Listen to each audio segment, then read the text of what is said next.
Well, hey everybody, What's up? This how is we on the doing? fly. Wow, this is way on the fly. NASA's Starliner, of course, has undocked already. Yes. The orbit burn is coming up, and it's going to be returning to Earth. So we thought we would cover it live That's with you right. guys. That's So right. As you guys know, uh, those that are watching, I'm sure you've been following the Starliner. right, It's been having some major issues, and NASA had elected to return Starliner without astronauts on board. So it is going to, yeah, we'll see what happens. Why don't we go ahead? We just cut to mission control right now let's do it. and see what's going on. The docking hooks released Go ahead Starliner, allowing and it to separate, just begin moving away from the enlarge space the station and into Zoom in on Perseverance this. journey home.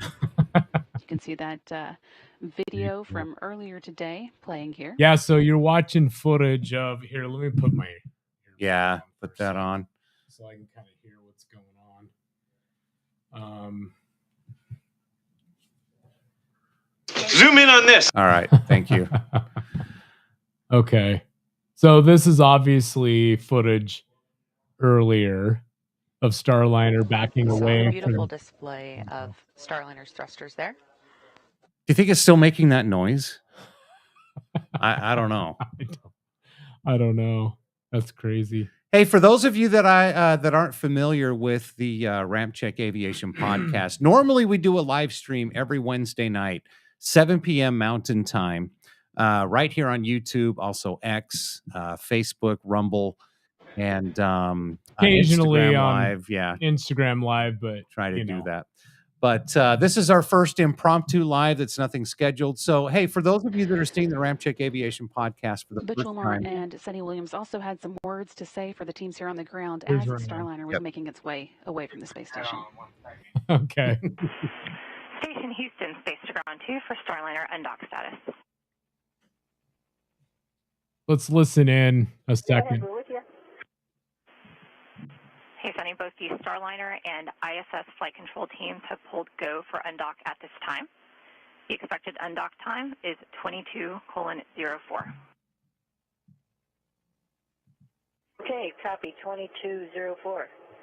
You know, we're just looking at the flight control roster and like, wow, it is the all-star team. You guys, it is the time to bring Calypso home. You have got this. We have your backs, and you got this. Bring her back to Earth. Good luck. I think our fingers were crossed. Just on behalf of the entire MO team, I know the other flight control teams around the building, we thank you for your endless support over the years. We've enjoyed every training event and every meeting. We remember every setback and every revelation with you. The teams on the ground have worked countless hours over the last few weeks. Instead of wearing earphones, just and for a group of us, you weren't really years, set up this week because it was last and we're ready to do Yeah, today. you know, there's We wish you the best of luck in your increments. since it's last second, I'm gonna have I to will say make sure that's the a right no-go. people have your coming home song ready to play on No. the space to ground when it's time for you guys to come home. Good luck and thank you. I'll just sit in the back. Everybody, this is Ryan. We're figuring something out here. But anyway. Flight. We appreciate that, and we agree. Many years of great enjoyment, simming together, playing together, and being involved with each other's lives, and it's been special. Bring it home. So that must be Butch. Yep. So we heard from Sonny the first time. Happy, thank you. Have a good evening. That's Butch. And yeah, That again was a conversation recorded earlier Tony today and between Ryan's going to jump on here for a Sonny second. Williams Tony's and going Butch to Wilmore maybe talking try with to the figure something Starliner out. flight But, director at the time hey, of thanks for undock watching. In the chat, Since that feel free to undocking, say hi Starliner where space you're station watching flying 260 miles above what your central China. predictions are Starliner has been tonight steadily for Starliner. increasing the distance between it and the space We station, obviously ensuring that it will be able to get Boeing and into the space space and to program. We would to like to perform see a 10:17 p.m. central let's deorbit see burn. here. I was going to lower the audio. Now in about That's okay. 20 minutes. We'd like to see Starliner While it's been moving return away, the flight safely to controllers here on Earth the ground took the and opportunity to Boeing perform to a figure view their test shit of out when it Starliner's comes to thrusters. this spacecraft. During the test, the We crew know that module's 12 SpaceX small has a reaction control very system thrusters, robust, one of the jets reliable didn't fire when commanded. spacecraft in The reaction Crew control system Dragon. thrusters on the crew module are And used to they're steer Starliner as it the hell makes is its way back Tony down to doing? Earth after the Oh my space God. module has been But lots because of those people watching 12 tonight. jets are Check divided that into out. 2 redundant Well, strings of welcome 6, everybody. Starliner only uses one Again, string during normal you operations. have a So although moment, this throw means something in a the chat. slight Let loss us of know where you're redundancy, it shouldn't keep Starliner watching from getting from. through Yeah, where you're re-entry watching in the from, way and it then also expected. your prediction. Yeah, and And Starliner say has good plenty evening. of redundancy with this I part would of the have to prop say, system so on I'll the just capsule, so throw no out my impact to the prediction. I deorbit think burn or reentry, everything and will it's not go required for flight okay, rules. and I The think team also Starliner tested will 10 land. of the 28 It's reaction control scheduled to system jets land. in the service Let's module see. Here we go. after There's undocking, Avgeek Joe and they all chiming performed in. as expected. In New Mexico. So here we go. And here on the There's ground, the Avgeek team just Joe. gave I their hope go Boeing officially Space to Rick doesn't Henfling, give today's Boeing flight director, airplanes ideas. Two bail wannabe meaning pilots. that tonight's landing of Oh Starliner Lord, is Joe, how on. did I Again, know that was scheduled coming? to happen touchdown at Yeah, I mean, I don't 11 want to p.m. predict Central anything Time dark, but I or think midnight everything will Eastern go Time. fine. Yeah, Yeah. I think it'll go okay. I think the whole reason why Sonny and Butch are not on the spacecraft is NASA in the past has made some bad decisions with shuttle and Yeah. has lost what 14 astronauts in Yeah, 2 so accidents. just taking So they're probably taking extra steps to be safe. Yeah, Not exactly. to lose any life in the Yeah. mission. So, but I think everything will go all right. Looks like we got another comment in the chat here from Joe. I don't want to fly in a 737 with no pilots. Well, neither would I, Joe. Wouldn't want to fly Yeah. in any aircraft with no pilots. Exactly. To be honest, but Exactly. But thanks for chiming in, Joe.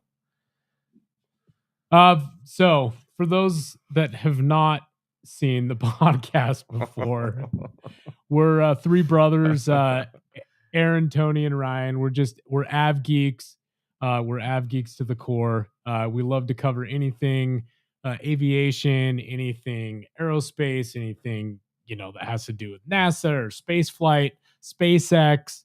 Once again, flight director Rick Henfling has gotten I guess I didn't realize everyone tuning in might not be some of our usual watchers every Wednesday at 7 p.m. Mountain. Means we are Do our officially live on for stream. Starliner's return The Ramp to Earth at about Aviation 11 p.m. Central Time, podcast. midnight But Eastern. yeah, that's what we're doing. We just decided let's hop on and Burn cover at something 10:17 p.m. Central aviation Time / aerospace is now just 17 related. minutes away. So. That'll be a And something 59-second interesting is firing we're in of 4 St. of George, Starliner's Utah, orbital which is maneuvering and attitude southern control Utah. It's thrusters about an hour and on a half, Starliner's kind of service module. northeast of Las Vegas. And joining us live from Starliner's landing zone But with White back Sands in 2003, which is Space interesting, Harbor before in New we were Mexico, doing our anything ramp colleagues check, Leah Cheshire from NASA Public Affairs and Boeing's Josh Tony Barrett. actually Leah and Josh, saw how is it going out there?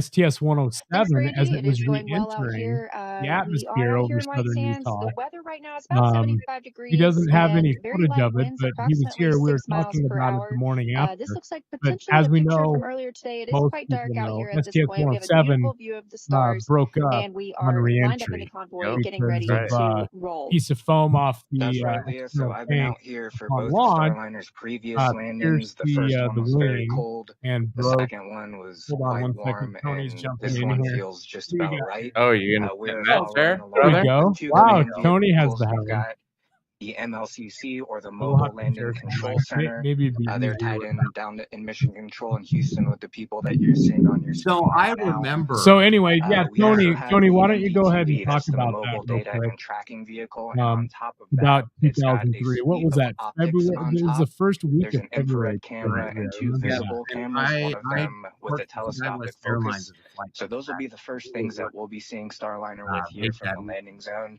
and you should be seeing those on your screens as well. We heard that. And Leah's got a Here, few I more do. things Hold that on she'll one talk about second.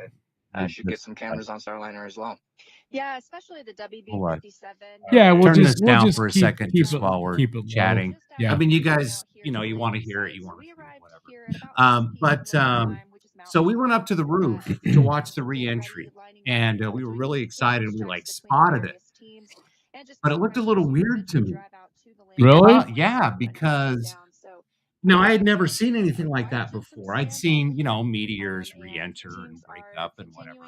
Yeah. But but I could actually, as it was re-entering, we could see pieces of it. Yeah, see that's And we were like, wait a second, yeah. was that Yeah, that how that was supposed that to shouldn't be? it shouldn't be shedding material as Right. it's entering. And then we went inside, and then we saw, of course, something had happened. People were speculating that it had broken up upon re-entry. Unfortunately. STS-107. It was Space Shuttle Columbia. Yep, breakup. What was it you saw, Aaron, that one night? You took footage of something breaking up in the sky. It was actually a Chinese rocket body that entered the atmosphere over Utah. It was like oh yeah. It was Where's the soundbite? Yeah, here's where is it? Chinese asshole. Yeah, it was a Chinese rocket body that I saw break up over the atmosphere. And I got some footage of it while my family and I were walking to the store one night, and everybody was freaking out. And I'm like, oh yeah, it's just space debris, and it ended up being a Chinese rocket body. Was it supposed to break up on re-entry? I would think so. Oh, but who when knows? you saw Tony, what year was that? We might have already said that. It was 2003. 2003. Yeah. So 21 years ago, and I want to say, if I remember right, February 3rd. Maybe somebody in the chat can verify that for us, but I believe STS-107 was February 3rd, 2003. But anyway, but that was rough to see and read about, and the documentaries. So anyway, going back to the whole reason we kind of brought that up is the STS failures, which is what we're hoping does not happen. Now I have a question though. Is Starliner still making those weird noises? I know. I don't know. Haven't heard anything since. Haven't heard anything about it. I'm sure NASA and Boeing probably want to keep that keep that on the lowdown. Probably anyway. keep that, on the DL. Let's see. So if you guys aren't familiar, while we're waiting for re-entry, I'm going to play a quick video. And this is if you're not familiar with what was happening with Starliner, let's take a little recap. Houston on 2, got a question about Starliner. Houston's with you, Butch. Go ahead. There's a strange noise coming through the speaker, and I didn't know if you could connect into the Starliner and let me keep mic and let you hear it. I don't know what's making it, but I don't know if it's something that maybe is connected between here and there, making that happen. But anyway, can you do that? We can configure that, Butch. Give us a minute, and I'll call you back when it's ready. And this is several days ago. Station Houston on 2. We're configured for audio via hardline and CST. If you want to give us a call. Okay, I'm in Starliner, and how do you read? 5x5. How many? Okay, I'm gonna keep the mic up next to the speaker. Copy. Hear that? At negative, Butch. We did not hear anything. I don't know about you. All right, Butch, that one came through. It was kind of like a pulsing noise, almost I'm no like rocket surgeon, but that was sonar the ping. shit out of me. Rocket I'm just saying. I'll do it one more time, and I'll show the speaker and see if we can hear what's going on. There we go. Yeah, that would scare the shit out of me. That was horrible. Like I said in the last episode or our last live stream, I think it was Calhoun that kind of listened. Yep, good recording. Thanks, Butch. We will pass it on to the team and let you know what we find. And Butch, just to make sure I'm on the same page, this is emanating from the speaker in Starliner. You don't notice anything else, any other noises, any other weird configs in there? Just the speaker. Okay, thank you. Any green, grayish people that that maybe have bright glowing eyes. Yeah, let's hope not. Anyway, let's put the NASA stream back on. Yep, we'll put this back on and turn some volume up and get a status update here real quick.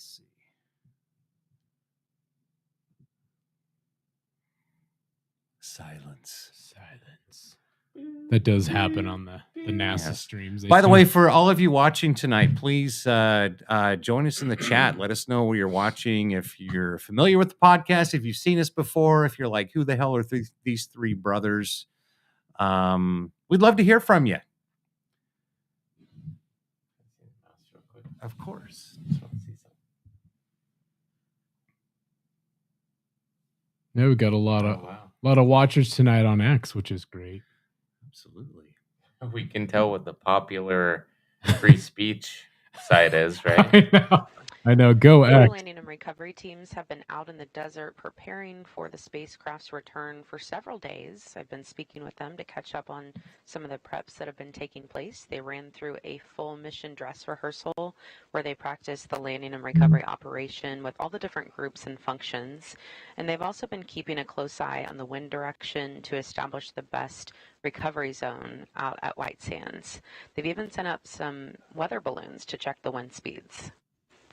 Tracking vehicles out there are equipped with cameras, so the team has been calibrating those. And again, although we don't expect any views from Starliner on its way down, we're hoping to get some good ones from those tracking cameras as well as aircraft in the area. We plan to have the WB-57 getting views while it is about 16,000 feet above the ground until the drogue parachutes deploy. And then at about 6,000 feet, we hope to see views from a Cessna in the area. Oh, okay. Look. There's some good views. And this is actually a current view of the Cessna as it makes its way out to the landing site in White Sands Space Harbor in New Mexico. There we go. There's some more footage from White Sands. And this is some ground cameras we have on site. So again, although it is dark there, we are hoping to. You remember watching the movie Space Camp when you were a kid, and they were talking about White Sands. And in the last few hours, the teams there on the ground have been at the holding area loading up their vehicles, Anyway, they were talking checks, about making sure all the equipment is ready to go, and then shortly they'll begin moving into place to watch Starliner make its final approach.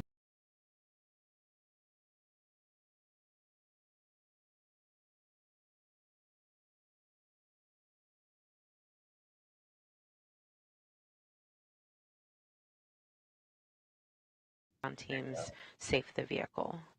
Sorry, little glitch. The first team on site with Starliner will be what we call the Gold Team. They start recovery operations by performing what's called a sniff test, where they use sensors to check for hydrazine, one of the propellants that Starliner uses. They'll be wearing protective gear known as hazmat suits to prevent exposure to hypergolic propellants. Hydrazine is used as propellant, and if it turns into a vapor, it can be toxic. To restart. After the sniff test, they will notify the rest of the convoy when it's safe to approach, and then they're going to check the winds, make sure the entire landing and recovery team is staged uprange from the direction the wind is blowing. Launching an F-16 or recovering one on the ramp. Now, everyone out there is part of a different color team, and they wear a vest with that color, so it's very obvious who does what. So the next step is the silver team, and their first job is to ground the spacecraft. Starliner will be powered down, but there could be some residual electricity.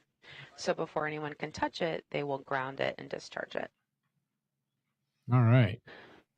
Very similar before you fuel an aircraft. Yep. Teams here on the ground are reporting that everything is getting into good configuration for the deorbit burn. That's now just about all three 6.5 minutes away. Oh, look. We got some more night going on with what we were saying. We also will have the blue team that documents everything that's going on at the landing site.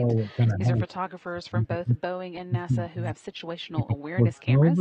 And again, here's a current view of those teams all ready to deploy. No, it's too big to be an A-star. Yeah, that's the holding site that we were mentioning, and then of course you can see the mountains there. Kind of a weird angle. In this black and white view. Anyway, we're av geeks. And the green team hooks up the HVAC trailers to Starliner to get cooling on it, but their first job is to put up an environmental enclosure on the spacecraft, and that enclosure looks a lot like a big someone in that vehicle right there. Around the vehicle to get cool air around it and make sure the critical systems don't overheat.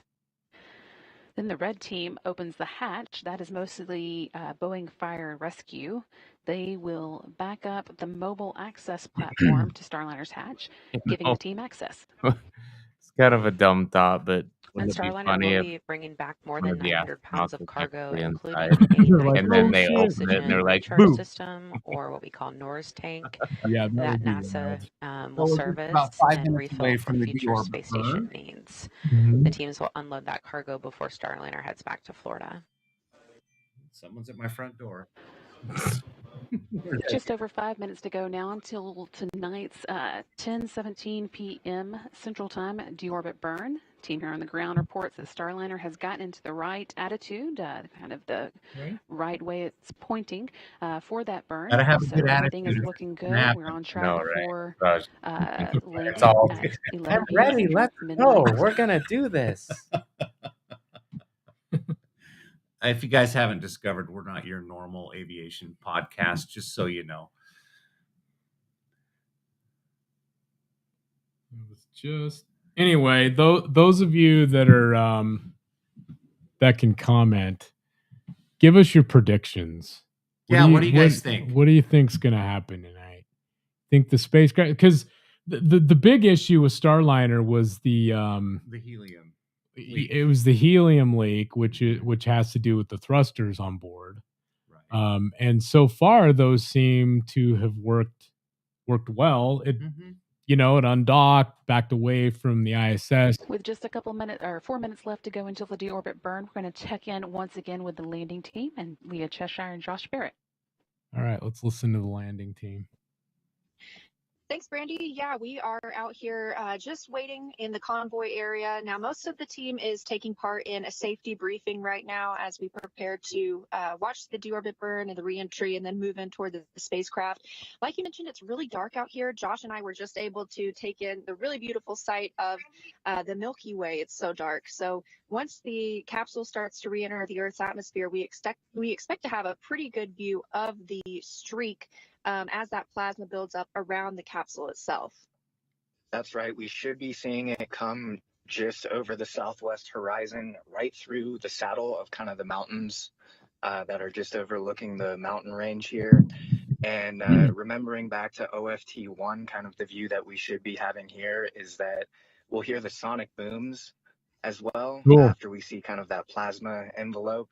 And then pretty quickly afterward, it is pretty remarkable how quickly it does end up over our heads.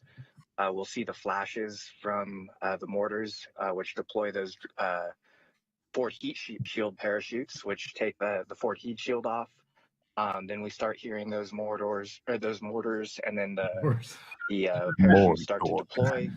And then it's kind of slow motion. And we're seeing a lot of movement as teams have just completed that safety briefing here. So they're now all walking to join us at the convoy. So it looks like we are just a few minutes away from the deorbit burn. The show is really getting on the road soon. So with that, we're going to turn it back. I like Lord of the Rings, but I'm not a big enough fan to know. We are all, just over 2 minutes away Sauron. from the orbit. Sauron. You can Starliner tell has how much moved well away from the International Space Station and quite a few kilometers ahead of it as well. We had a number of smaller burns to ensure that Starliner was at a safe distance away from the space station before it performs the deorbit burn. That will bring it out of orbit. My guess was like a 412. The flight director Rick Henfling and his team expect Starliner's orbital maneuvering attitude control thrusters, since this is also an called infrared OMAX, to picture, fire around I expect to 10:17 see a bullseye Central come Time, out pushing the and, spacecraft out of its gunfire orbital flight from path and an onto its Apache war footer. touchdown time of about 11 p.m. Central or 10 p.m. Mountain Daylight Time out there in White Sands, New Mexico. I can't see a heat plume. Once it's there, control teams in Houston will begin powering off Starliner's Yeah, I said radiators Byron and solar said rays no. as I don't the think it is, spacecraft because I now don't has think enough it power has to like a get rounded home, off and spot. sublimators will be taking over cooling. They use water to cool the cabin. Starliner is also, as we said, now in the correct attitude for performing the deorbit burn. And at this point, service module and capsule are still attached to each other. For a twin star. 4 of the service module's 12 aft-facing orbital maneuvering and attitude control engines are going to be powering the deorbit burn, allowing them to separate safely. Bring the chat back. And those engines are each 1,500-pound thrusters, meaning this burn will take about 6,000 pounds of thrust, slowing Starliner from its current orbital velocity and bringing it back to Earth's atmosphere for a smooth landing. The Small Reaction Control System, or RCS thrusters, assist here in holding Starliner in the correct attitude. During this test flight, our teams ran roughly 1 million computer model simulations showing all the different thruster combinations possible for a safe return to Earth today. You think they were a little nervous? Just 20 seconds now until the burn starts. It'll last 59 seconds. And again, you be firing those orbital maneuvering and attitude control thrusters. Oops. Nobody wants to see us on the screen like that. Where to go? Oh, there. Yeah, I don't know why. You just have to click on. I think you have to turn us back on, right? 4 orbital maneuvering and attitude control thrusters on Starliner's service module. Oh, look, now there you firing. go. There goes the burn. Slowing Starliner down as the capsule begins its journey back to Earth. This will take about 59 seconds to complete. We're hearing all thrusters firing well so far. You can see here those representation of those thrusters firing. Starliner's maintaining its attitude, and as those large orbital maneuvering thrusters are firing, smaller reaction control system thrusters are also working, keeping the spacecraft in the correct position for the burn.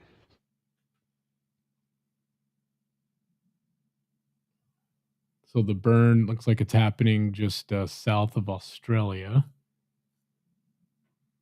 Wow. Or Australia. I was way off. Australia. Still looking good. See if you can get us back on screen on the bottom. Trying to. I think you just have to turn. Let's see. Or this.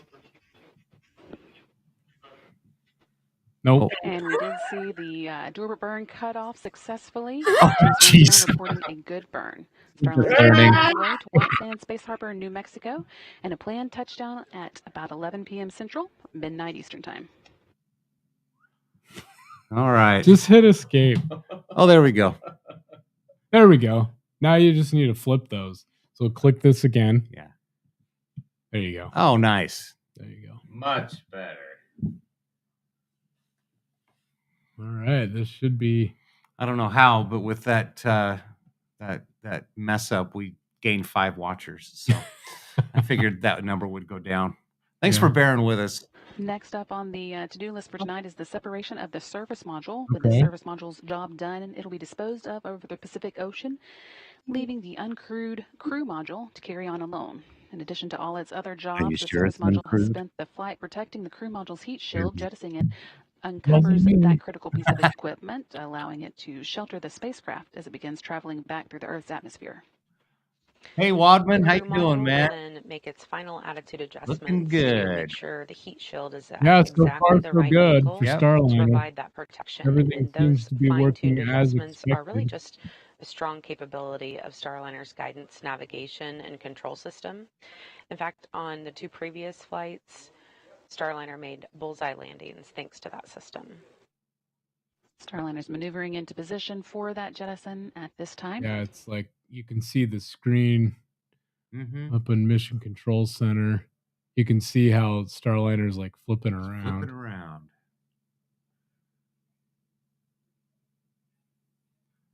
Now, I would guess that service module, they said that it burns up over the Pacific. I would guess they probably flip Starliner around, jettison that, and then also position the crew part. So the service module has not been jettisoned yet. No, That's it's just about the big white ring. Yeah, it's just about to be. So my guess is they're positioning the spacecraft not only to jettison. Team here on the ground reporting that Starliner's in a good attitude, pointing the right direction for the service module separation. And I would, Let's do this. yeah, I would also guess. Oh, And the service module has just jettisoned, separated, and is now falling away. It will burn up during reentry over a remote part of the Pacific Ocean. And Starliner will continue on its path to New Mexico, where the landing and recovery team is waiting for touchdown. Starliner is now angling itself and its heat shield for reentry. Yeah, that I was just going to say Entry that. interface is coming up in just about 10 minutes. That's the hottest part of the reentry process, with Starliner's heat shield reaching about 3,000 degrees. Whew. To protect Starliner from those heat loads, the spacecraft has what's called an ablative heat shield. The outer surface of that shield heats up to a gas, which then carries the heat away from the crew module through convection. And our team calls this process a game of 3s because during entry interface, the heat shield will handle those temperatures of about 3,000 degrees, but it will convert that heat to about 300 degrees with only 3 inches of ablator. Did I catch And because of this protection during this hottest part of reentry, the inside of the spacecraft remains at about room temperature. When Starliner returned from its last 2 flights, the capsules landed with 2 black stripes up the sides, indicating the heat shield was ablated as intended. So we do expect to see that again today, and the team considers that a bit of a badge of honor. Because I believe this is the 3rd flight of Starliner, the first time that it's flown astronauts. Well, halfway. Well, flew them up to the ISS. It's like And, you hear a lot of reporting, like, especially from mainstream media, the astronauts are stuck.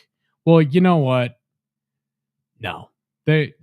Sonny and Butch are up there having a blast. This is what they train for. Worried. They've been up there a bunch of times already, actually. Well, and when they were having issues, and then they decided, well, maybe we'll return the Starliner without the crew. That Elon Musk and the SpaceX crew was like, hold my beer. Anyway. I know. All right. Well, let's hope it's not entering like that on that left screen, the bottom left. Yes. I think somebody is just switching around the view here so that we can get, looks like it's, okay, so now the bottom left screen seems, it's the overhead. The overhead view, and then we've got the direction of flight. Now, keep in mind, underneath is where the heat shield is. I'm sure anybody watching this would understand that, but maybe there's somebody that doesn't. Right. We're all ab geeks here. But it's a lot like the Apollo spacecraft back in the day. It's the same concept. Well, it is, and that's why. And that's one thing that I've been curious about, because it's almost following the exact same model as what was happening in the 50s, 60s, early 70s. With the Apollo space program, of course, being before the shuttle program. Right. Gemini, Mercury is putting the crew in a capsule and having the capsule return back to Earth, where in contrast with SpaceX, they're completely reinventing the wheel and making the entire platform reusable. And I like. Well, Dragon is still a capsule. Starliner deorbit or performance deorbit burn on time at 10:17 p.m. Central Time, and then quickly turned around and jettisoned. Yeah, the booster stage, and then now they're working on Starship, which is supposed we to be are still about 20 minutes away from entry interface, but things will start to happen quickly after that. About 4 minutes after we go into the entry interface, the heat from Starliner's re-entry will become so intense that the plasma will begin to form around the spacecraft, causing a blackout in communications with Starliner for about 4.5 minutes. Yeah, well, I think. And after that, we'll see Starliner jettison its forward heat shield that's been protecting the parachutes during re-entry. Then, when Starliner is around 30,000 feet above the ground, the spacecraft's parachute sequence will begin. 2 drogue parachutes will start slowing Starliner down, and then they'll detach, and 3 main parachutes will deploy and inflate. Amen, Robin. At about 3,000 feet off the ground, the base heat shield jettisons, exposing the airbags, and then at touchdown, those airbags absorb the every initial opportunity force that of they the have landing, on orbit, they'll cushioning the spacecraft for a soft, safe return to Earth. Well, and it's like I said on our podcast the other night, I'm sure the astronauts are thrilled they're going to be in space during the 2024 election here in the U.S. Yeah, I know. It's going to be a wild ride.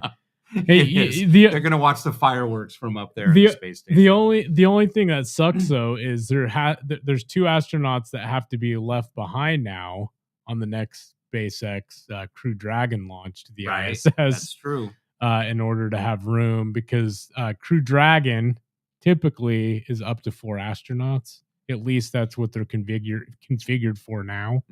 I thought I read sometime that they could push that up to 6, but I don't know.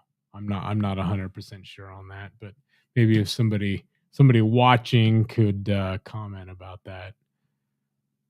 But yeah, we're just we're waiting for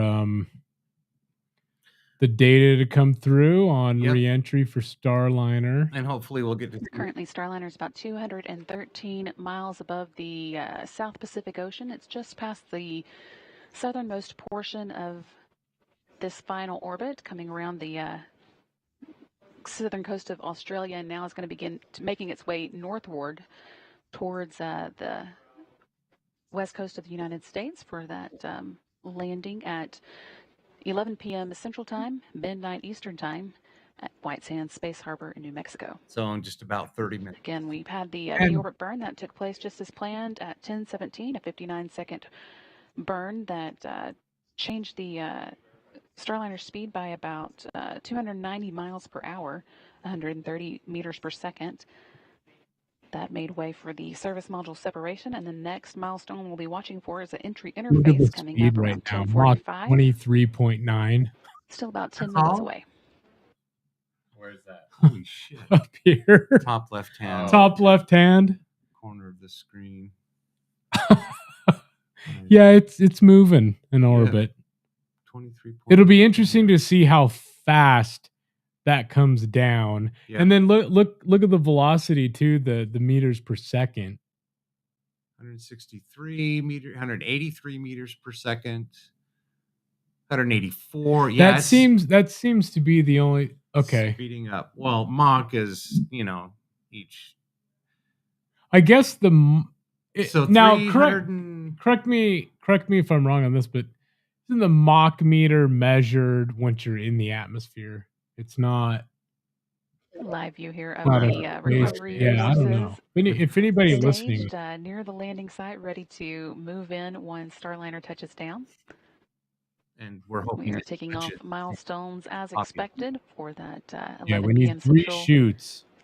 midnight Eastern, or 10 p.m. Mountain Time. By the way, is there anybody who's watching tonight who's actually going to be able to see the reentry burn? Well, not the reentry burn, the reentry. Yeah. Well, I mean the reentry itself. Yeah. The creeping across the sky, the plasma, whatever. Are you going to be able to witness that? Are you actually out there getting ready to watch it? Be curious to see. Anybody out there. Yeah, maybe what we'll do is we'll since we're still about 25, maybe 20 minutes from visually being able to see anything. Maybe we'll turn our camera off for a minute. We'll leave the NASA live stream running. Let's do that. If we want to take a few minutes. But I'm sure y'all don't want to just hear us talk for the next 30 minutes about nothing. Okay. Let's do that. You join us for our podcast for an hour and a half every week. That's Why true. not listen to these? No, we're just kidding.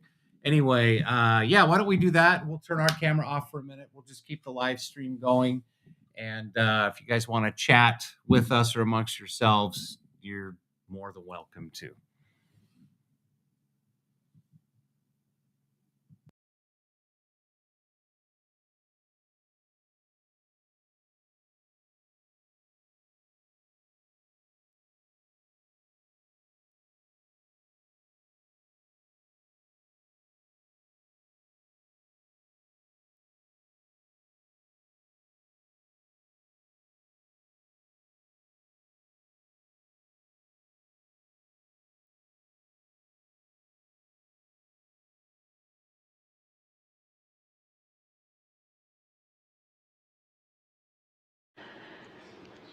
We're still about 14 minutes away from the entry interface, which is our next milestone. I think I said earlier that we were 10 minutes away. That was a mistake. But about 14 minutes from now, we'll be experiencing the atmosphere for the first time since Starliner launched. And since we do have a little time, we're going to check back in with the landing team. Lee and Josh, how are things going out there? Thanks, Brandy. Yeah, that was a great view of the landing convoy all lined up. I was just watching some of the Gold team members getting suited up. As you mentioned earlier, that's going to be the first team to come in and inspect the vehicle. They're sniffing for those hypergalls or any of those dangerous fumes before the rest of the teams get the go to move in and approach the capsule. Of course, it's kind of a waiting game right now as we are still waiting to spot Starliner coming from the southwest. So a lot of us are outside of the convoy right now and keeping our eyes on the skies. Yeah, that's right. We've got about just under probably 36 vehicles all lined up in 3 rows, just waiting to get that touchdown signal. Again, going through that convoy list that you guys went through already so well. Behind that gold team, after Starliner is declared safe, the silver team moves in and they do the electrical grounding. They'll also stabilize the vehicle just in case the airbags start deflating. We make sure that the hatch has a good stable orientation for red team to come in, and they're the ones with the hatch orientation. And once the red team establishes hatch access, actually the silver team has a fun job tonight in the dark. They're going to go start looking for the pieces that came off of Starliner, those heat shields, some of those lids from those parachute mortars. And then after that, after red team has hatch access and opens up the hatch, NASA's ISS program folks are going to come in for the cargo inspection. So again, we are expecting to start seeing Starliner coming across the horizon around the time that entry interface begins. But until then, just wanted to give you guys a hit from the landing site and the latest that we have going on here. So we'll toss it back over to you in Mission Control, Houston. Thanks so much, Leah and Josh. We are watching for that entry interface as well. We're now about 12 minutes away. Starliner continuing to make good progress, following in that 10:17 p.m. Central Time deorbit burn. Again, we're looking at the landing and recovery team set up at the holding zone there at White Sands. Josh and Leah are embedded with that convoy, and they will make a very strategic move toward the spacecraft after touchdown, first stopping at about the 500-foot mark, and then they'll get the go to move forward to the 150-foot mark, and then once the vehicle is considered safe, they will move in.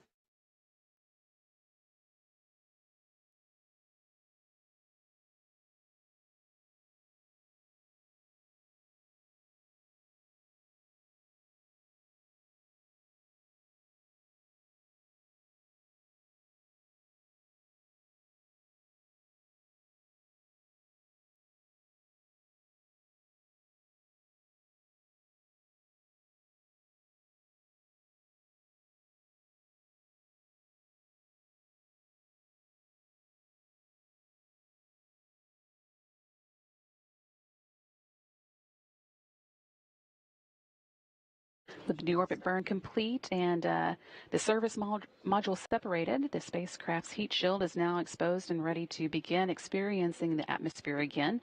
The Starliner is going to make some final attitude adjustments that keep that heat shield pointing at exactly the right angle. And next up after that is entry interface, again, just coming up in a few minutes. At 400,000 feet above Earth, Starliner faces temperatures of 3,000 degrees Fahrenheit from the plasma created by air friction around the spacecraft. But Starliner can handle that heat with its heat shield, which is made of an ablative material designed to keep the inside of the spacecraft at about 70 degrees. A few minutes later, Starliner will experience an expected blackout in communications, and that will last for about 4.5 minutes. At 30,000 feet and just 11 minutes before landing, Starliner jettisons its forward heat shield, exposing the spacecraft's parachute system. Then 2 drogue chutes will deploy, increasing drag and significantly slowing down Starliner. Then 3 pilot parachutes will pull out the main chutes, allowing the spacecraft to continue its slow and steady descent for another 8,000 feet towards the landing zone. And once the main parachutes are fully inflated, Starliner's bucket handle releases. And what that does is it just basically levels out the spacecraft ahead of touchdown.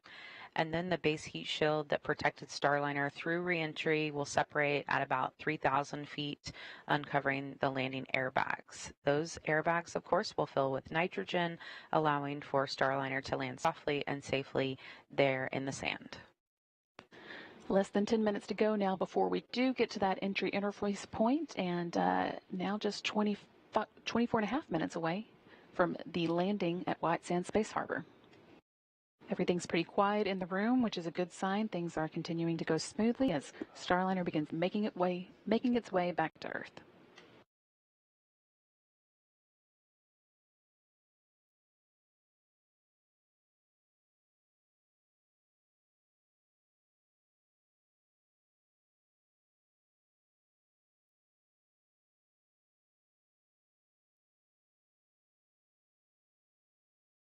You're taking a look there at Flight Directors Rick Henfling on the left, speaking with Mike Lammers on the right. Rick is the flight director for this landing operation. Mike is weather flight director. They are tag teaming this operation. Team has been keeping a close eye on weather at the landing site, but everything looks pretty good for tonight's touchdown. Yeah, about 79 degrees Fahrenheit out there. They reported 10 miles of visibility. The winds are within the limits, so we are looking good for a touchdown. Coming up right about 11 o'clock p.m. Central Time.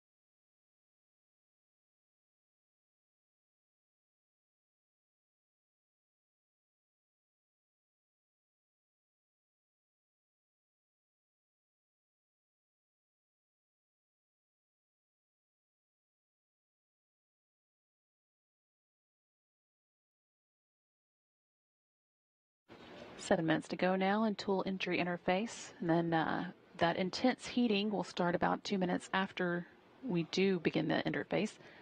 That'll last about 4.5 minutes, during which time we'll be in a blackout.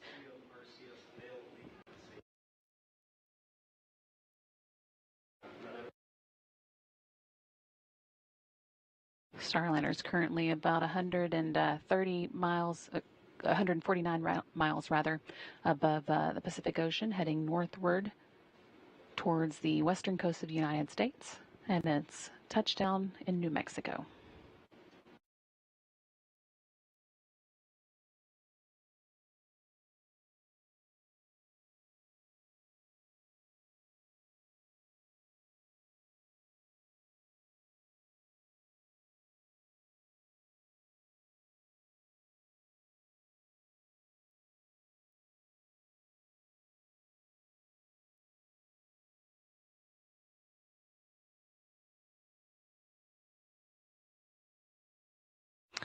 We're taking a look here at the landing trajectory. There on the left of your screen, you can see that line that crosses over the Baja Peninsula, and that is the track Starliner will take as it makes its way into New Mexico. As it gets closer to the ground, people living in the area might get a bright shot of Starliner coming back through the atmosphere and landing there in White Sands, New Mexico. You can also see there in the center of the screen the to-do list, basically, before we do get to landing. The service module separations highlighted in green because that one's already taken place. And next up is the entry interface, about 5 minutes away from now.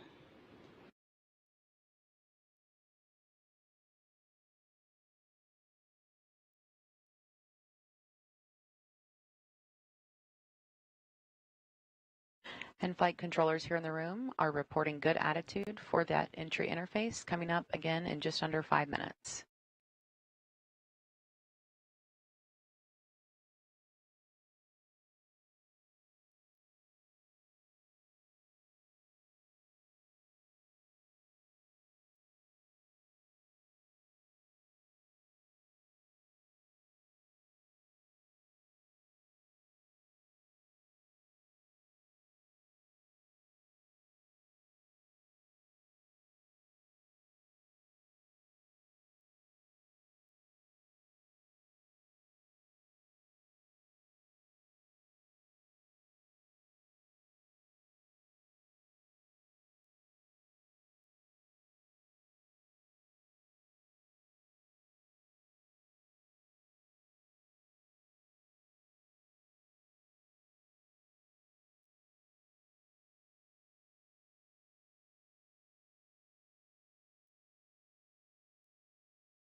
2.5 minutes left before Starliner begins to feel the effects of the Earth's atmosphere again. Everything continuing to go smoothly.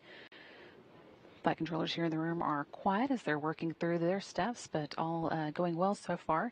Starliner is in position to begin experiencing that heat from re-entry. Now less than 100 miles above the Earth and heading towards the Baja Peninsula. We'll be flying over that before landing in New Mexico.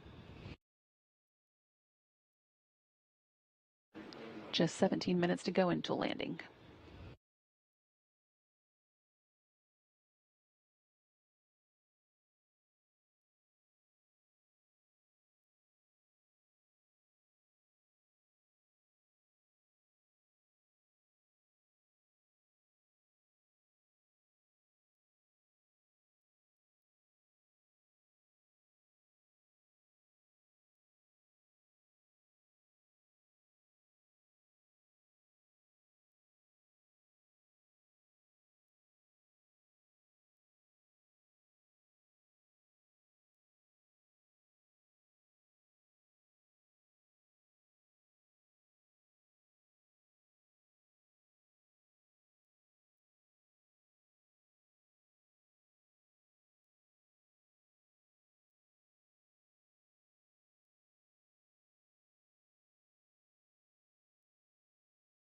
Less than a minute now until we begin entry interface.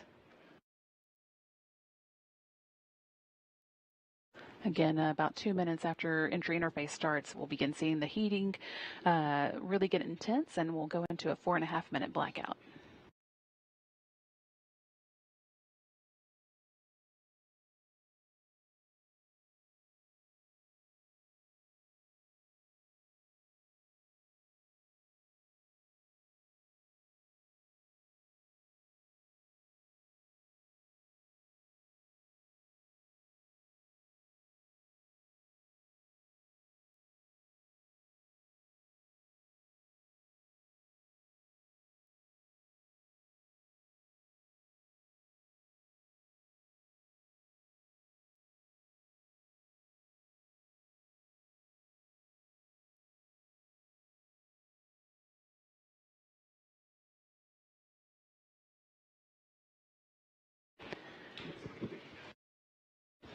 Team here in the ground reporting entry interface has begun. They're seeing good range.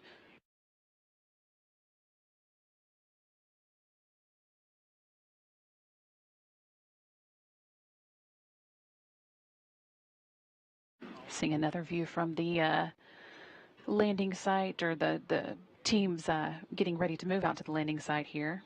A little better idea from this view of exactly how dark it is out there with all the lights of the vehicles shining. A minute and a half until we move into the blackout period for Starliner. And 14.5 minutes until we land in White Sands, New Mexico.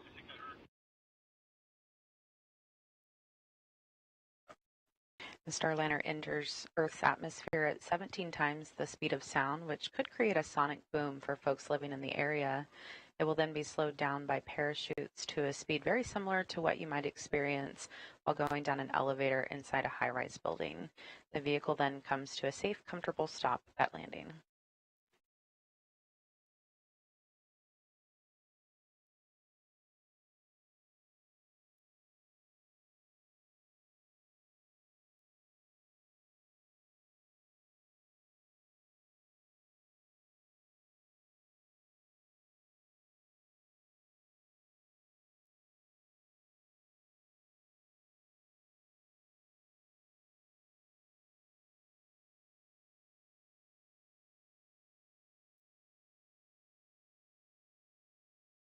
.30 seconds now until the blackout period begin.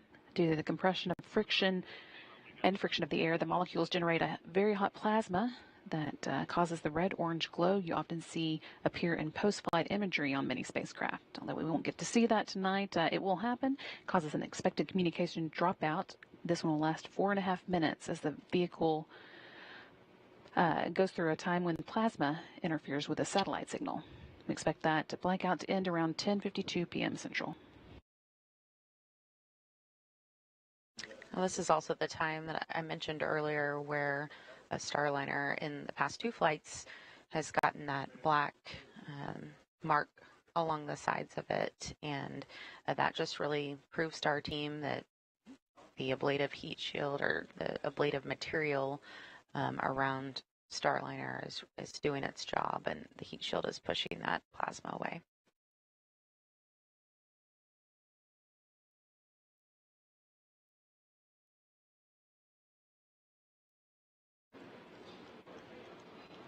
It's blackout time again. Last about 4.5 minutes. We've got about 3.5 left of it. After that, the milestones we'll be watching for include forward heat shield jettison at 10:56 when Starliner is about 4.3 miles above the Earth. Very soon after that, almost immediately, drogue chutes deploy. Those give a little bit of an initial slowdown to the vehicle before the really large main parachutes deploy. That happens when the Starliner is about 2.5 miles above the Earth.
This is a live view from the International Space Station where we're able to get a view of Starliner's track as it comes in. We are now less than 10 minutes away from landing at the White Sands Space Harbor, scheduled for 10 or 11 p.m. Central. Dude. Yeah. Also getting reports that the WB-57 is also able to see Starliner now as it begins coming in for its landing. We've still got just about a minute left to go before Starliner comes out of its blackout period. Oh, wow. Oh, look at this. Okay. Okay. Glad we're back. Now here comes the real Love stuff. it. Here's some footage. Is this from the ground right there? Yeah. That looks like it's from the ground. Yeah. Because you can see Star. Oh, yeah, okay, here we there go. it is. I think that's the WB-57. Maybe not. Maybe. Look, is that glowing from the heat? Yeah. Right there? Yeah. And this is a view from the WB-57, one of NASA's aircraft that is at the landing site, has been staged and ready to pick a Starliner or pick up the view of Starliner as it comes in, and that is what we are seeing now. And they're filming this video from about 16,000 feet. Oh, wow. The WB-57 should continue to give us a view cool until aircraft. the drogue parachutes deploy, and then we hope to pick it up with the Cessna that is also in the area. So right now, the Starliner is still in the atmosphere. It's re-entry. The blackout phase phase because of all the plasma buildup. And however, and flight controllers here in the room are reporting that we are out of that blackout period and everything is looking good. Starliner remaining nominal as she returns to Earth. If you remember the last Starship test flight, they were able to get video all the way down. Again, this is a view from the WB-57. That's crazy. Of course they were. That's awesome. Using Starlink. Man, look at that thing. That thing is bright red. Yeah, wow. Starliner showing a beautiful streak across the sky as she returns to White Sands, New Mexico. Wow. It's amazing. So I'm curious to see touchdown because obviously back. We're about 3 minutes away from the forward heat shield jettisoning. That's the next milestone we're looking for. Oh, that'll be interesting to see. Starliner is currently about 27 miles above the Earth, and the team at White Sands reporting that they have seen it. We got a tally ho from them, reported remotely. Tally ho. Tally ho. I actually didn't know that the Starliner. That means they are seeing Starliner from the ground there in New Mexico. Yeah. Should be cool to see. I'm sure it's going to really just. So as she was saying, they jettison the heat shield, and then that's protecting the parachutes. So the parachutes deploy from where that was. That's where they're stowed. They're underneath? They're, from what I understand. I don't think so. I don't think so. I believe that's what she said. Huh, interesting. Yeah. That's what she said. I'm just saying. Wow, look at that. This view is coming from the Cessna that's also in the area, picking up Starliner now from its lower altitude, about 6,000 feet above, whereas the WB-57 is about 16,000 feet up.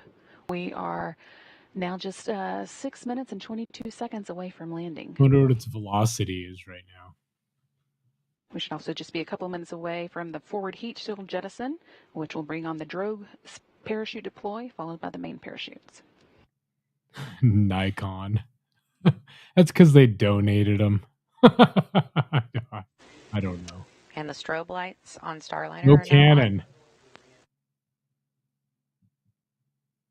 So the strobes are on. Interesting.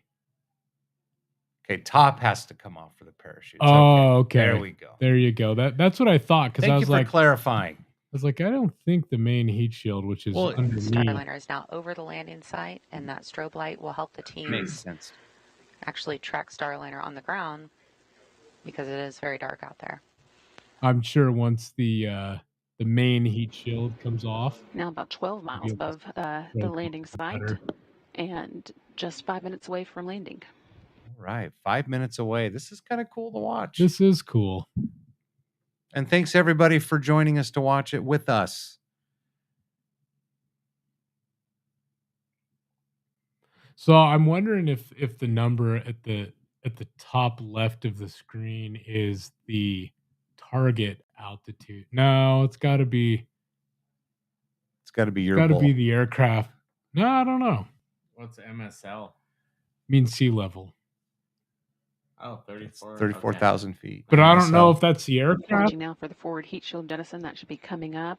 Again, making way for the parachute deployment.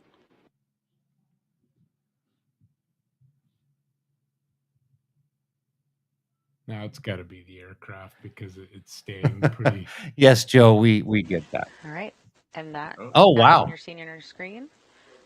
Forward heat shield and drogues out. Oh wow! Oh wow! That is awesome. Really interesting view of this coming down from the WB-57. See those two drogue parachutes now deployed.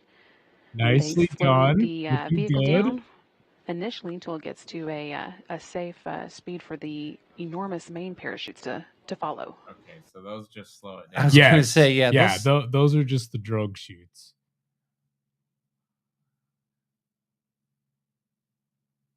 Well, so far, about 4 minutes to go until touchdown. So far, so good. See all the sparks. Now back to a view from the Cessna I was a little nervous there for a second. Vicinity I was of the like, landing site. Again, this is kind of fast. A view from a little lower than the WB-57 we were seeing. Boy, she's still glowing. I mean, this is an infrared view, obviously. The next thing we're going to see here is the 3 main parachutes come out. And everything will happen pretty quickly from that point on.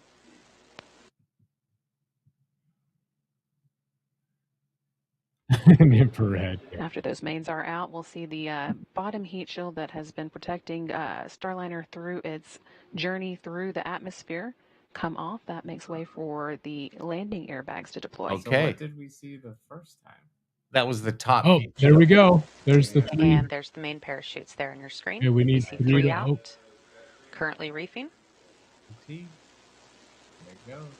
No, they're working. Yep. Yeah. Beautiful. The one kind of made me a little nervous. I know it was kind of now. And I teams believe of it- the landing recovery teams report that they heard the booms Cool.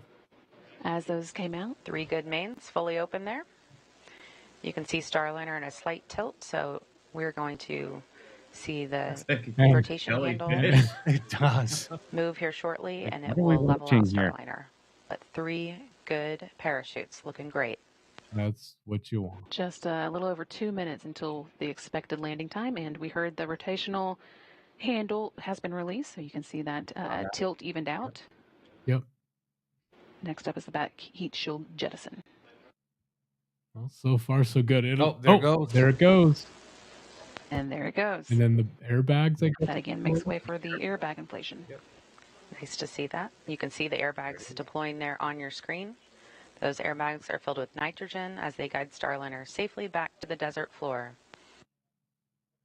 I'm looking forward to the bounce. Oh, come on. Oh, there we go. It's a pretty sharp image. Yeah, that looks great. Didn't have this back in the 60s and 70s. Yeah, no. Yeah, good job for NASA to get this good footage from their aircraft assets. Just a beautiful sight as Starliner makes its way to the sands of New Mexico. See how close to target. And flight controllers confirming 6 good airbags. That's good. This view still coming to us from the Cessna. We've got just about a minute left to go until the expected touchdown. I'll be watching for that time for you.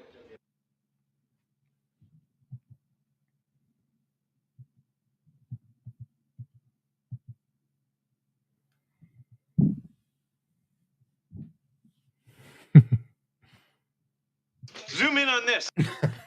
Right?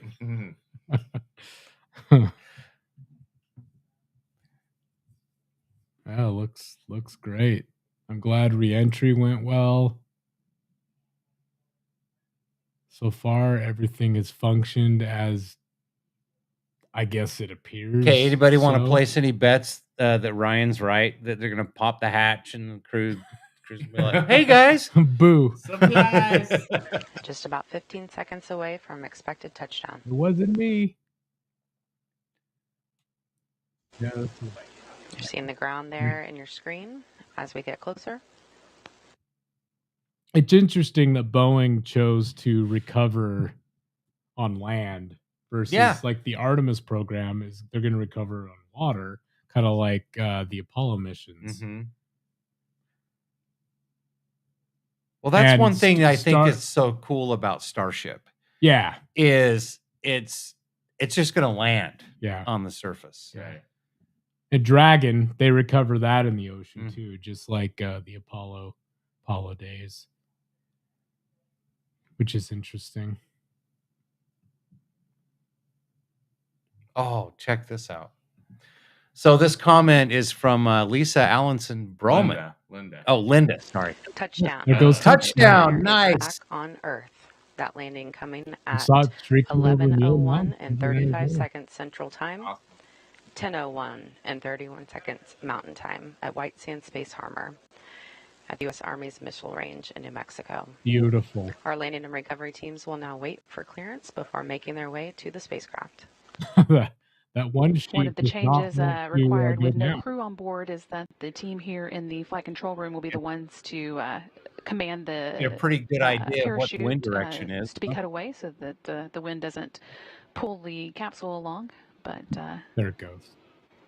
That's no problem for them. So now with Starliner down, they can begin working on some of the post-landing to-do items. Again, we saw Starliner touchdown at 11:01 p.m. Central Time. That's 1 minute after midnight Eastern Time, or 10:01 p.m. Central at landing in New Mexico. Dang it, Boeing! Come on. Yep. Well, you can see all the headlines tomorrow now. Boeing Starliner lands 1 minute late. It's all over for Boeing. This is a view from the Cessna, still watching the drones slowly make their own way down. Those, of course, are the the drogue parachutes that preceded the main Yeah, parachutes. Yeah, I guess they first would slowing just Starliner down stay before the floating for a the while. large parachutes opened. We have Yeah. some weights on them, slowly bring them down. Really just a No, flawless let's and beautiful descent of Starliner today. They Well, could it heard some appears cheers Boeing was and right in their clapping in the background. confidence in Starliner. I mean, Yeah. I guess once we see the spacecraft that it landed, I guess safely. I mean, the parachutes looked good, the airbags look good. Do you think all the astronauts up on the ISS are like paying off their bets now to each other? You know, who thought it was gonna we'd be live. And the two that are stranded are like, shit, I knew it. We should have just got on there. Yeah, well, But I'm all for NASA with their new culture where they're erring on the side of caution. Absolutely. Instead I totally of agree. just ignoring. There was probably like half the room was probably like, oh, it's okay. This again is the drogue parachute still And the making other their way half to the is like, ground after Starliner has we touched had down those exact with its main conversations parachutes. with STS Touchdown came at 11:01 and p.m. even Central Time. The team here what was in it? Mission Control STS will be 51L going through was some Challenger, post-landing steps if I now. remember right. Anyway, I'll have to look that up. Yeah, you do more than Yeah, you would. yeah, I follow this pretty. Well, Oh we yeah, have Challenger right here. no, Or that's Columbia. That's Oh, is that Columbia? Yeah, Oh, that's STS 107. Yeah. That's right. Anyway, Tony's got a framed patch and photo, and oh yeah, look, they've got some more footage of Starliner upright, which is good. All right, so if I'm some farmer in New Mexico, Did you see that? I'd in be your field? calling 911. Yeah, there's a UFO in my Landing field. recovery teams will soon begin making its way out to them to Did you turn begin the volume recovering down on the main, I did. or did NASA? Oh, I okay. turned it down Okay. just because we were talking. Team here in Bring Mission our- Control No, is that's fine. pulling right now to see No, if everybody is ready to power off the vehicle. You think That again somebody's is going to a steal step this that on the the internet, this footage flight right control here, team has and be taken like over with UFO the spotted? Yeah, totally. flight What control. Roswell was real. You know, going back to Once what the that spacecraft comment is powered from down, they will be Linda, transitioning control of the spacecraft over it's to the actually landing pretty and cool to recovery see that. team. Man, it would It's a be little cool to difficult see to a see in reentry this like that. shot, but there is a strobe light on Starliner that will help the teams follow it out there. Thanks, Joe. We appreciate that. Well, Not hard to do. I do have to say it's really not hard to beat MSNBC. I mean, come on now. What I was saying. So, And the recovery team is on the move, but I think Leah Cheshire and Josh Barrett, our colleagues out there, may be able to give us one last update. Leah and Josh, can you hear us? Great landing of Calypso. I don't think there could be a better birthday. Obviously, we did have really a great show. We were able to see the cameras that you were watching too from the WB-57, from the Cessna, from the International Space Station. But Leah, can I interrupt you? Yes. Concur. It's been a really amazing day. We were hearing a bit from Space to Ground there, but I think they've concluded, unfortunately. We'll see if we can get a recording of that for folks listening at home. But Leah, go ahead with your update. Yeah, sorry about that. Couldn't hear that one here. So, but here's what's MCCH here. Rick just wanted to offer that he's got one more hour here. Hey, it's his birthday here. Yeah, and that's what counts. Oh, it's his birthday. Rick. Yeah, it was a good landing. It's pretty awesome.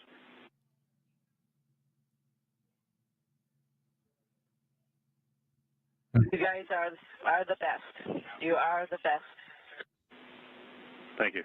So, I have a question. Sonny Williams there, offering a slightly early happy birthday to Flight Director Rick Hempling. He will be celebrating his birthday on September 7th, but technically in Houston, we're still a little less than an hour away from that. They are, of course, already on September 7th at the International Space Station. But Leah, if you were still with us, we'll still take that update if you can give it to us.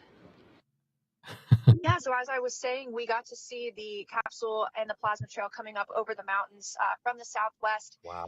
And we were all still standing outside the convoy to watch that happen. But the most unexpected part was when I could hear the main parachutes being deployed. It was very faint, just a little bit of a rumble. But that strobe light really helped us identify Starliner as it was descending, and it would reflect a little bit up onto those parachutes. So we actually had a decent view as it was coming down under those chutes. And now we are actually on the drive out, and we can see the strobe light. It's giving us a great direction as we head toward the capsule.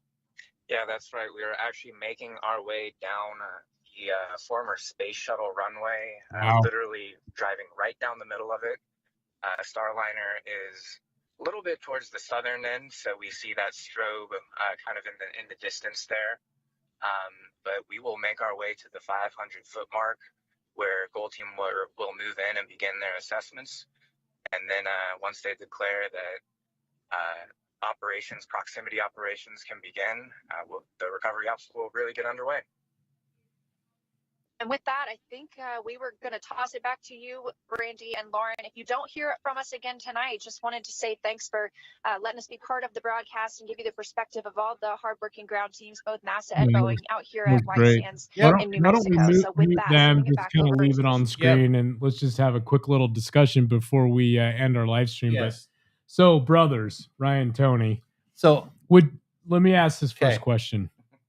Is this a successful mission, or is it a failure for Boeing? Well, as I believe that as they summarized the Apollo 13 mission, it was a successful failure. Yeah, that's a good way to put it. I mean, it didn't land with the astronauts like it was planned. But what do you think there, brother? Yeah, probably same kind of thing. Oh, hey, how's it going? Yeah, no, I mean, I don't know. I call it a success. Like there was, I mean, the astronauts didn't come home on it, but nothing bad happened. So I say success. Yeah. Yeah, I would say it was good for NASA to just play it safe. They were having all kinds of problems with the thrusters and with the helium on board. It was helium, right? Yeah. Yes. Yeah. It was a helium leak. And, let me just add this. Yeah. Go ahead, Tony. Boeing needed this to. It looks like NASA's feed just ended. So. Yeah. Yeah. We'll just get rid of that. Boeing needed this to land intact. Yeah. They needed it not to break up. Yeah. On reentry. Yeah. They needed a successful separation from the ISS. Yeah. They needed a successful reentry burn. Yeah. Well, if you take positives out of it, okay, in all honesty, I mean, Boeing has exactly. Boeing has a ton of data now, so that in the future, when they fly the spacecraft, if there's specific issues with anything, hopefully not, they know how their spacecraft flies with helium leak issues. They know how the spacecraft works with, thruster issues. Well, so in a way, I mean, yes, you hate to see it having the issue, especially Boeing, since they have so many problems with so many programs right now. Right. But they're coming out of it, I think. This is a start. I know that their new CEO, what's his name again? Kelly Nordberg. I just know him as Kelly is like his call sign. Yes. And he's like Ortberg, I believe. Oh, thank God. Yeah. Oh yeah. I know. He's like, well, at least I don't have to put out a press release or press conference of how we're sorry Starliner completely exactly. So and it's kind of like what you were getting at. Now, this is one of those things that may just end up for future flights on like a go no go for reentry checklist. Yeah. All right. Yeah. Helium, been there, did that. All right. You guys are good. Just like on an aircraft, when an aircraft is being developed, as far as maintenance goes, they have the MEL, the minimum equipment list, or the CDL, which is the configuration deviation list. Wow, look at that. And look at these acronyms. Maintenance control. Hey, come on. I used to do this shit. No. Okay. Bastard. Right. Oh, sorry. I just asked if he was making them up. Don't worry. Wadman will kiss Tony's ass in a minute. But what that is, kidding, Wadman. It's the same thing. The minimum equipment list, what that lists on an aircraft is, okay, what can actually be broken on that airplane. Exactly. So like if with all the red tape and the regulations from the FAA, a light bulb out could ground an aircraft. They could cancel the flight for maintenance. And so what that MEL allows is that allows that light bulb to be out. Now it can only be out for so long, or only so many of the light bulbs can be out before they have to be fixed. And the same thing with the CDL. If something is missing from the aircraft, can the aircraft still go or not? So this, I mean, obviously, there's tons I would of imagine data. for space flight, it's probably a little bit more critical that your systems are all functioning very Well, of very course, well. but I'm This comparing that. proves Yeah, you can still do a reentry successfully, Mhm. even with having issues on orbit. Yep, exactly. And so hopefully Boeing, it'd be nice to have more than one way to get to orbit. Right. We love SpaceX. We also love Boeing. We hope that they get their shit together, obviously. And maybe this is a good step in the right direction. Well, I want to see competition in space, in the space race, space travel, all of that again, because I just want to see that. It kind of gives you a little patriotism, like going to space, astronauts being up there, coming home. I just think space travel in general is really cool and really, I mean, that just watching that little thing was awesome. The whole reentry process and all that. So, and I was just gonna say, as with anything, especially space travel, aviation in general, I mean, the best way to learn from something is when something does happen, and that's it's kind of what happened here. So now they have everything they need, all the information they need to make sure it either doesn't happen again, or if it does, to be successful still. Anyway. And exactly. And they have the spacecraft intact. Right.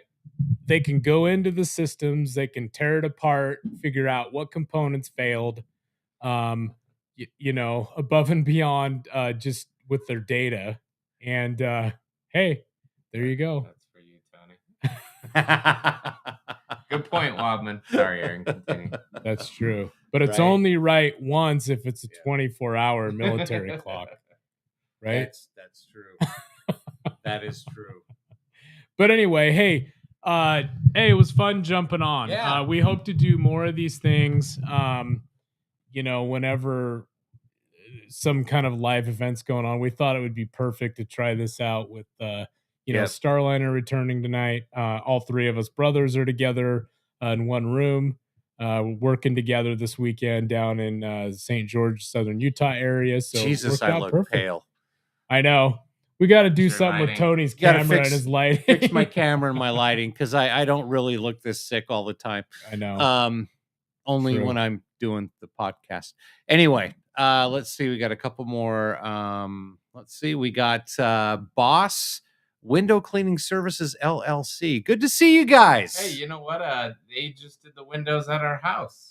And oh, did they? And Okay. we told them about us. And yeah. So yeah, hey, thanks for tuning in. Awesome. That's awesome. Well, there you go. And our windows are very clean. Thank you, Ryan, making connections out there with the home services. So thanks. I'm hungry. You guys want to go I grill know. some burgers? Tony needs to go grill Yes, our I need to dinner go cook. tonight, our burgers. Thank you, everybody, for watching the live stream tonight. We're going to try and do more of this just because it's fun. But if you want to watch something scheduled, of course, we do this every Wednesday. Usually every Most Wednesday, Wednesdays. 7 p.m. Mountain Time. It's an hour and a half of the three of us brothers, aka Av Geeks, talking about the aviation industry. If you're not familiar with this, the podcast. Thank you. Appreciate that. We try and make it entertaining. We try and make it funny. We're definitely irreverent. And if there's anything that affects the aviation industry, that we don't like, we also call it out. So, and lots of fun stories, lots of fun guests. Stop by. A lot of you are watching on X tonight, which is awesome. Please follow us on X, but also jump over to YouTube and go ahead and click subscribe. Yeah, subscribe. That'd be great. And then that follow way, us on X, subscribe on YouTube. Right.